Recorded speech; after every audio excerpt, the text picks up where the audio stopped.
One Day in My Life, written by a Northern Ireland political prisoner, member of the Irish Republican Army. He was condemned without any criminal charge for 14 years to be locked up in the Maze prison of Lancash in Northern Ireland. He died in May 1981 after a hunger strike that lasted 66 days. His name is Bobby Sands, and he was one of the world's major representatives for the struggle for the independence and freedom of the Irish people. We cannot talk about this book without first speaking about the historical and social context in which the story is set. The hunger strike of Sands and other 9 prisoners caused different and contrasting reactions. For the British establishment, which governs the Northern Ireland, the death of those 10 men was considered as a victory, after much wrangling between the so-called Irish terrorists and the former British Prime Minister, Margaret Thatcher. The First Division of Ireland was intended, created and imposed by the London government, and led to a continuous civil war.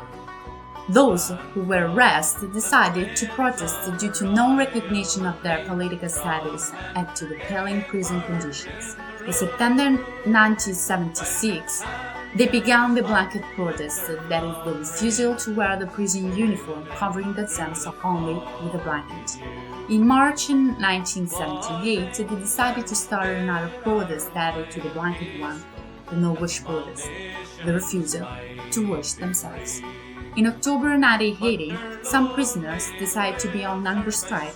The demands were the right to wear their civil clothes and not the prison uniform, the right not to work except in blocks of the prison where they lived, the right of free association with some prisoners during their recreation and educational pursuits, the right to one visit, one letter, or one parcel per week, and the possibility to organize their educational and recreational pursuits, the right to have the reduction in their sentence. The hunger strike ended the 18th of September 1980 as a result of the mediation of few Catholic clergymen. During the negotiations, the British government was willing to accept the hunger strikers' requests, if the recognition of their political status was not considered. These conditions were accepted by the prisoners, but at the beginning of 1981, the British authorities refused to comply with the agreements. The prisoners thought to be forced to stop their hunger strike, as well as the religious men thought to be betrayed by the British. In this atmosphere, the 1st of March 1981, a second hunger strike began, and it would have lasted until death if conditions had not been accepted. And that's actually where our story begins. One of the crucial moments of the fight for freedom in Northern Ireland, through one activist's testimony, Bobby Sands, who died in the Maze prison after 66 days of a hunger strike. Bobby Sands spent the last 4 years and a half of his life in the Page blocks in the concentration camp of Lancash, a few miles from Belfast.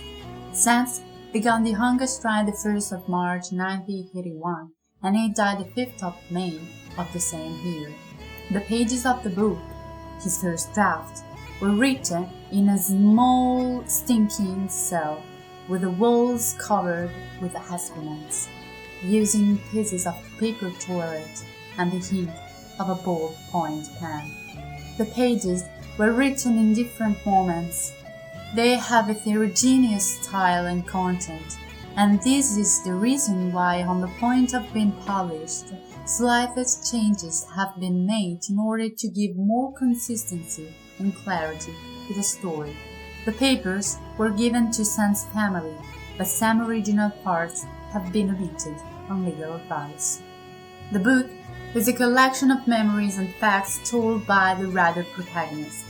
In fact, we talk about a real autobiography which describes what happened to Bobby Sands and the other prisoners in the Maze prison along the Cache. The movie based on this book is Hunger of 2008. His director is Steve McQueen. He follows and reproduces precisely, in a very detailed way, what happened to Bobby as he described in his writings. The extremely accurate precision and his attention to details do not guarantee a total and true transposition in the movie. In fact, there are different details and episodes put together in the same scene.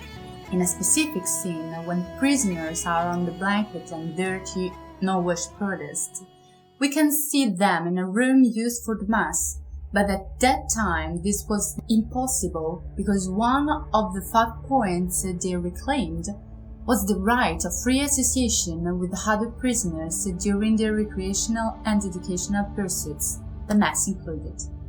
The movie has another change of direction compared to the book because the book, written by a 27-year-old Irish young man, focuses on Bobby's life, while in the movie we can find the main character who appears after 30 minutes from the beginning of the movie, and his antagonist, a British policeman responsible for the personal cleanliness and torture and exit of the prisoners. But the main role is not only of a very talented Michael Fassbender being Bobby Sands, but of the context, the prison, tortures, every single moment described in detail and characterized by the deafening silence that makes way wholly for cries of desperation of prisoners building up. The visual impact of the scenes and the pictures speak louder than words. The picture really is worth 1,000 words. In the middle of the story, Bobby has a conversation with a clergyman, Father Dom. It lasted 17 minutes, and during this period of time it explains the reasons why he and the other prisoners will be on hunger strike, not to surrender, to claim their rights for Ireland. To do nothing less would be to cheat on their comrades and to betray the cause for which they fought for, the freedom and the independence of the Irish population. The exchange of political ideas and the useless attempt to persuade Bobby not to go on hunger strike that will lead him to death are the center of their conversation. The book does not have a real ending, but it tells like a sort of diary what happened to Bobby and his friends during their long years in Maze prison, and it ends in the middle of the hunger strike when Sands fell ill and was not able to write because of the disease due to the hunger strike. The movie, after the death of Bobby, ends with a description where we can read that Sands was elected Member of Parliament of the United Kingdom for the districts of Fermanagh and South Tyrone. One Day in My Life describes the traumatic experience of detention, the hunger, the cold, the torture, the physical and psychological humiliation of a man who does not accept to lose his political rights, as well as his dignity. Despite anxiety and suffering, there is a ray of hope that links the man to the force of life and goes beyond the courage.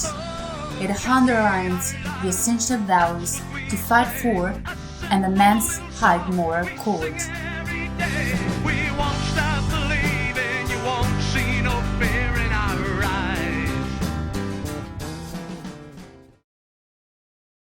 The day will dawn when all the people of Ireland will have to decide for freedom to show. It is then that we will see the rising of the moon.